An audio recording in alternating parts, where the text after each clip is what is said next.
അവിടെ വീണ് കിടക്കുന്ന അപ്പോഴേ ബോധം പോയായിരുന്നോ? കുഴിയിൽ വീണ് അപ്പം തന്നെ ബോധം പോയി.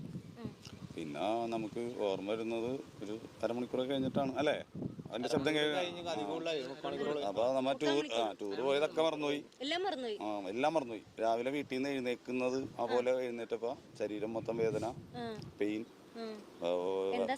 മനസ്സിലാവണില്ല. കണ്ണ് തുറന്നു നോക്കിയാൽ ഫുള്ള് ഇരുട്ട്, ശരീരം മൊത്തം വേദന, വവ്വാലിന്റെ കരച്ചില്. അപ്പൊ ഞാൻ മരിച്ചു പോയിട്ട് വേറെ ഏതോ ലോകത്ത് കിടക്കണെന്നുള്ള ചിന്താഗതിയായി പോയി. അപ്പൊ ഇവൻ എന്നെ വിളിക്കുന്നുണ്ട്, സിക്സൻ. ഈ ശബ്ദം വന്ന് നമുക്ക് കാതിൽ വീഴുന്നുണ്ട്, പക്ഷെ അത് ബ്രെയിനിലേക്ക് അതിലേക്ക് അങ്ങോട്ട് വരുന്നില്ല. ഞാൻ ഓൾറെഡി മരിച്ചു പോയേക്കാണല്ലോ, പിന്നെ അത് നോക്കേണ്ട കാര്യമില്ല. അങ്ങനെ കുറേ നേരം കിടന്നു കഴിഞ്ഞ കാരണം പിന്നെ എപ്പോഴോ ഏതൊരു വിളി എൻ്റെ നെഞ്ചിൽ തട്ടി, അവൻ്റെ വിളി. അതിലാണ് ഞാൻ കണക്ഷൻ കിട്ടിയത്, ഏതൊരു സ്പാർക്ക്.